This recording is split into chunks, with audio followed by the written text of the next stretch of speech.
다 같이 사도신경하심으로 우리의 신앙 고백을 하겠습니다.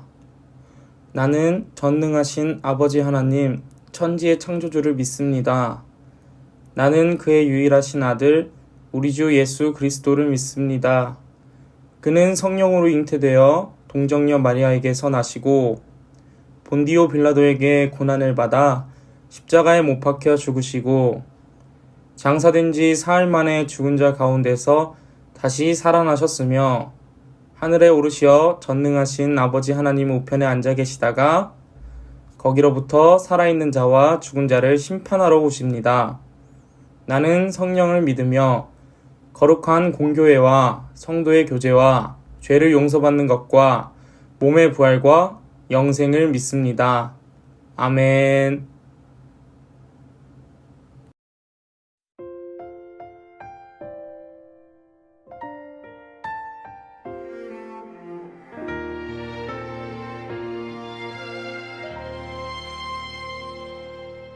나는 하나님을 예배하는 예배자입니다.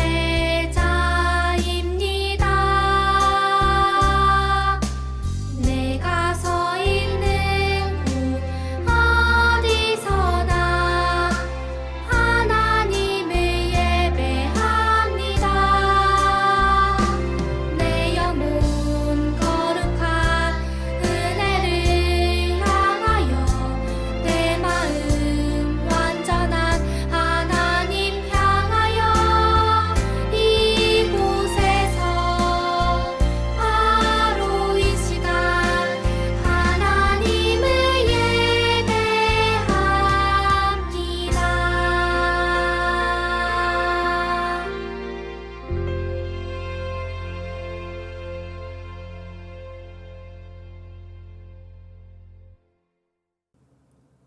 다 같이 기도하시겠습니다. 사랑이 많으신 주님, 오늘도 이렇게 각자의 자리에서 예배를 드립니다. 모이기 힘든 상황 속에서도 하나님만 바라보고 하나님을 만나기 위해 이 자리에 나왔습니다. 그러한 우리를 기쁘게 받아주세요. 오늘 예배를 주님께 맡깁니다. 주님 함께 해주세요. 이 모든 말씀 사랑이 많으신 예수님의 이름으로 기도합니다. 아멘. 오늘 성경 말씀은 누가복음 24장 1절에서 12절 말씀입니다. 오늘 성경 말씀은 누가복음 24장 1절에서 12절 말씀입니다. 아직 찾지 못한 친구들은 영상을 멈췄다가 다 찾고 다시 재생시켜 주세요. 읽겠습니다. 시작. 이레의 첫날 이른 새벽에 여자들은 준비한 향료를 가지고 무덤으로 갔다.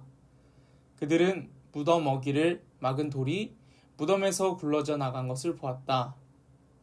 그들이 안으로 들어가 보니 주 예수의 시신이 없었다. 그래서 그들이 이 일을 어떻게 해야 할지를 몰라서 당황하고 있는데 눈부신 옷을 입은 두 남자가 갑자기 그들 앞에 나섰다. 여자들은 두려워서 얼굴을 아래로 숙이고 있는데 그 남자들이 그들에게 말하였다. 어찌하여 너희들은 살아계신 분을 죽은 사람들 가운데서 찾고 있느냐?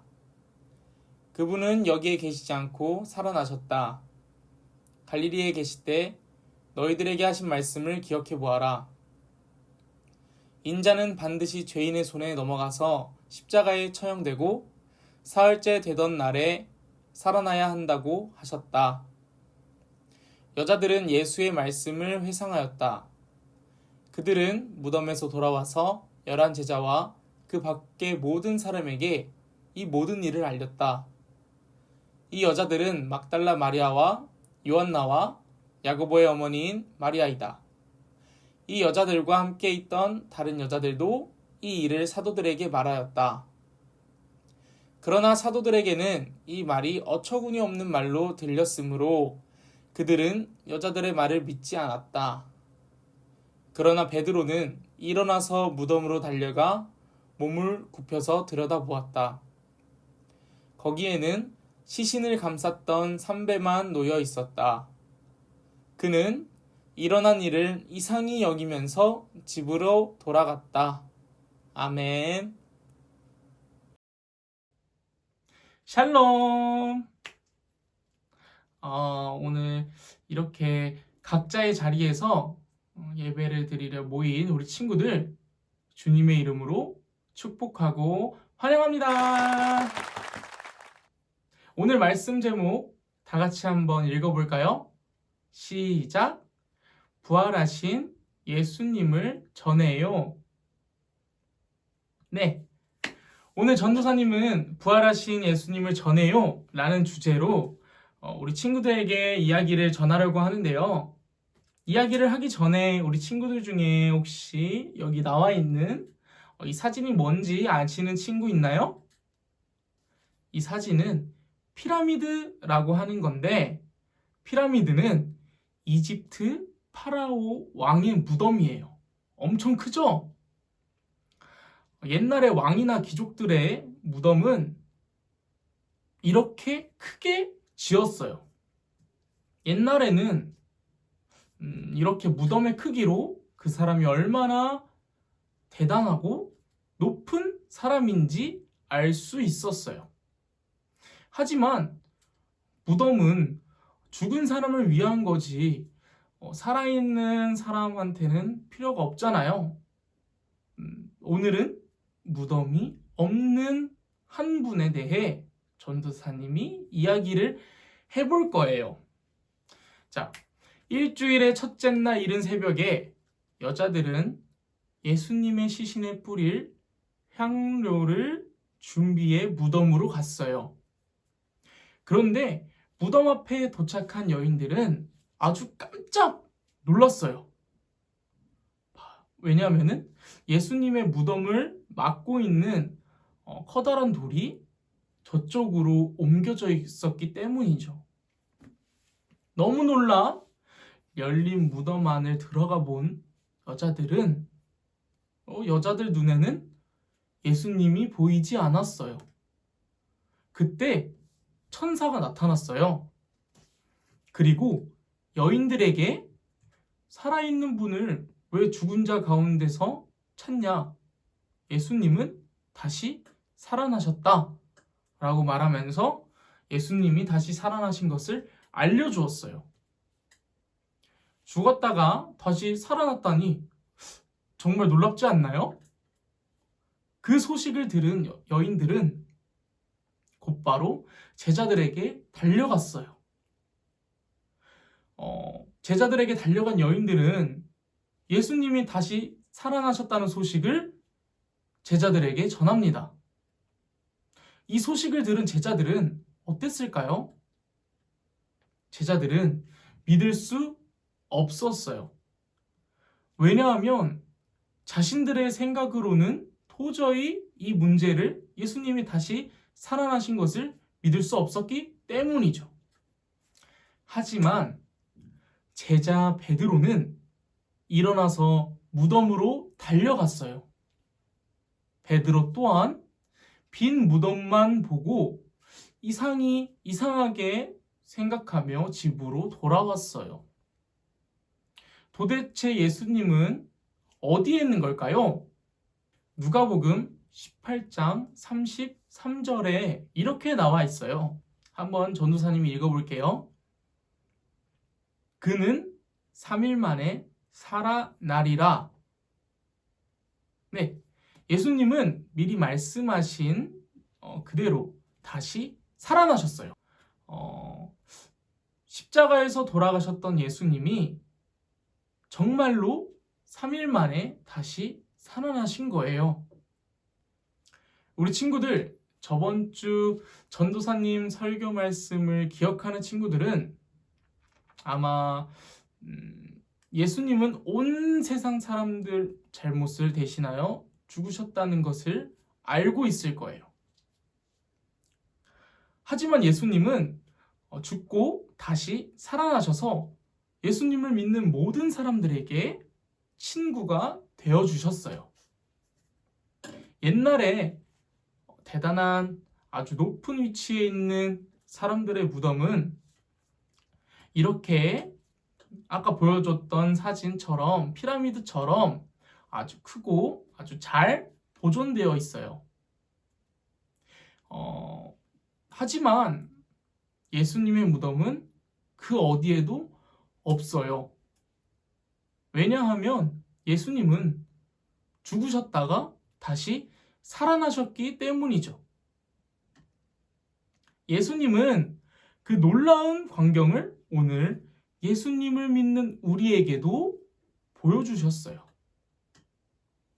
예수님의 죽음을 슬퍼하던 여인들이 맨 처음 예수님이 다시 살아나신 것을 전해주는 사람이 되었듯이 우리도 예수님의 부활 소식을 오늘 성경을 통해 들었어요. 우리도 예수님이 다시 살아나신 기쁜 소식을 사랑하는 가족과 우리 친구들에게 전해주는 기쁜 하루가 되길 바라며 우리 다 함께 찬양 부르며 예수님을 기억해요.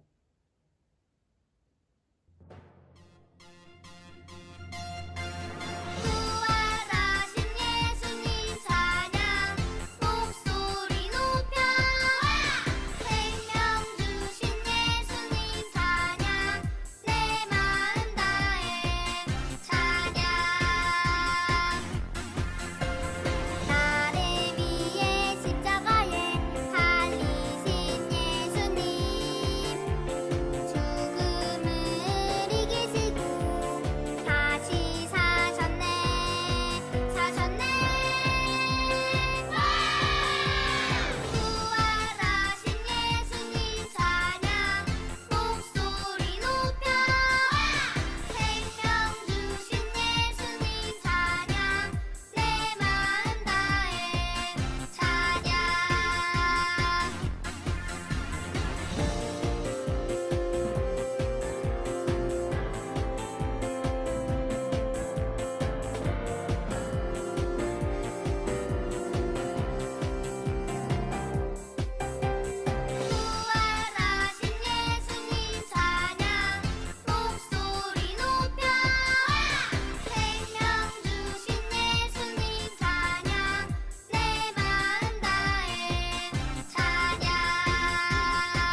알리는 말씀입니다. 오늘 이렇게 각자의 자리에서 함께 예배드린 우리 새송키즈 친구들 주님의 이름으로 모두 사랑하고 축복하고 환영합니다. 이번 주일은 부활주일입니다. 우리의 잘못을 대신하여 죽으신 예수님이 다시 부활하신 날입니다. 이 기쁜 소식을 우리 친구들은 다른 이들에게 전해주는 복된 하루가 되길 바랍니다. 예배 시간은 매주 주일 오전 11시에 온라인으로 예배를 드리니 우리 친구들은 잊지 말고 꼭 예배에 같이 참여했으면 좋겠습니다. 영상 마지막 부분에 짧은 공과 시간이 있습니다. 우리 친구들 한 명도 빠짐없이 함께 참여하면 좋겠습니다. 하루빨리 코로나 바이러스가 없어져서 건강한 모습으로 우리 친구들과 만나길 소망합니다. 주기도문으로 2021년 4월 4일 새송키즈 어린이부 예배를 마치겠습니다.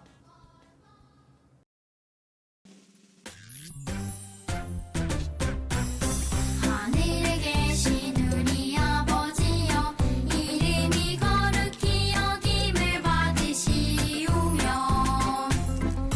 나라가 임하시오며 뜻이 하늘에서 이루어진 것 같이 땅에서도 이루어지이다.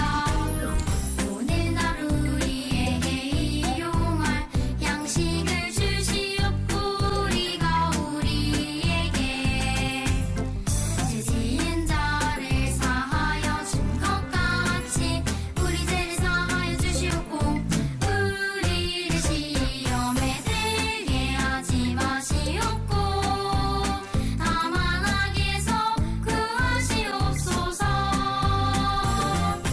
나라와 권세와 영광이 아버지께 영원히 있사옵나이다.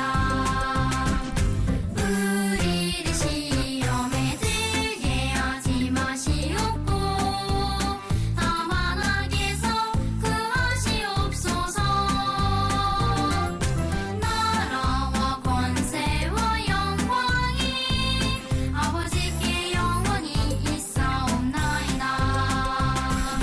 아멘. 자, 이번 시간은 전도사님과 함께하는 즐거운 공과 공부 시간이에요. 전도사님이 이 본문을 읽어줄 테니까 우리 친구들은 본문을 듣고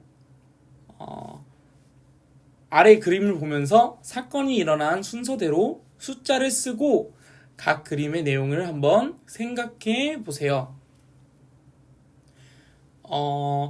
우리 친구들 노트나 뭐 적을 거를 준비해서 전도사님이 말해주는 그런 본문을 듣고 사건이 일어난 순서대로 숫자를 한번 적어봤으면 좋겠어요.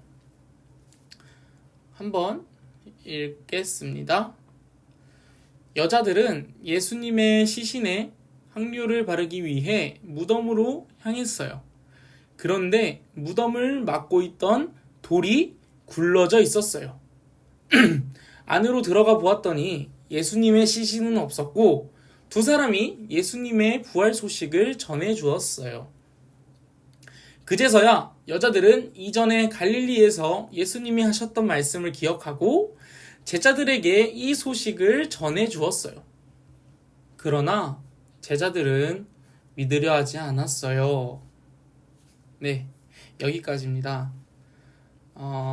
전도사님이 방금 말한 본문을 듣고 우리 친구들은 한번 사건이 일어난 순서대로 숫자를 쓰고 각 그림의 내용을 한번 생각해 보는 시간을 가질 건데, 생각할 시간이 필요하거나 아직 시간이 좀 더 필요한 친구들은 영상을 잠깐 멈췄다가 생각을 다 하고 일어난 순서대로 숫자를 다 썼으면 그때 영상을 다시 재생시켜서 전도사님이랑 같이 함께 문제를 풀어봤으면 좋겠어요.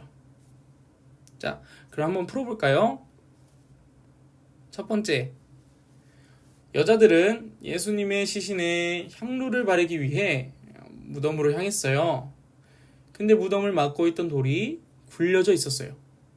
자, 여기서 4개의 그림 중 몇 번째 그림이 첫 번째 사건일까요?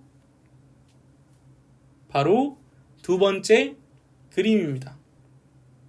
자, 정답을 맞춘 사람들은 박수! 와! 자, 이제 다음 문제 해보도록 할게요. 그렇게 안으로 들어가 보았더니 예수님의 시신은 없었고 2사람이 예수님의 부활 소식을 전해 주었어요. 이 4개 그림 중 어느 그림이 2번째 순서일까요? 정답은 바로 4번째 그림입니다.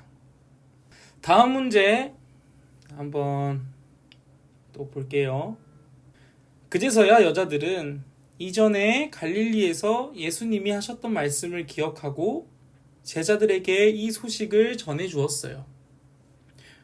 친구들 방금 눈치가 빠른 친구들은 아마 눈치를 챘을 수도 있는데 방금 전도사님이 말한 그 본문에서 정답이 나왔어요.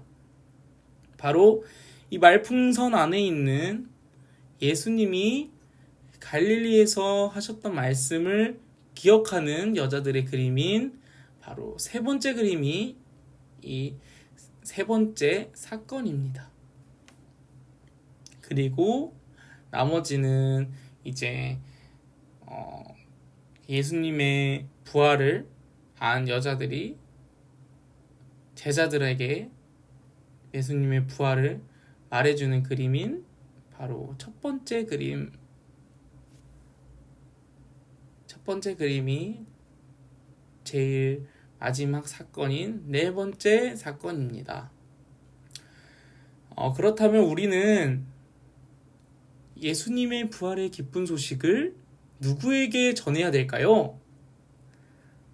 우리 한번 다음 문제로 넘어가서 한번 생각해 보면서 우리의 생각을 적는 시간을 한번 가져볼게요. 다음 문제입니다.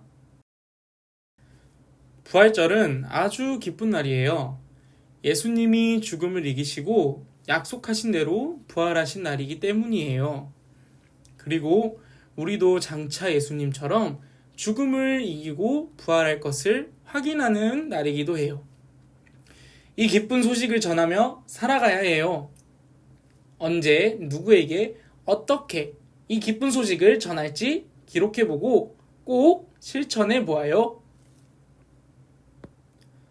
전도사님 같은 경우에는 이런 기쁜 소식을 하루 이틀 미뤄서 누군가한테 알려주고 하지 않아요.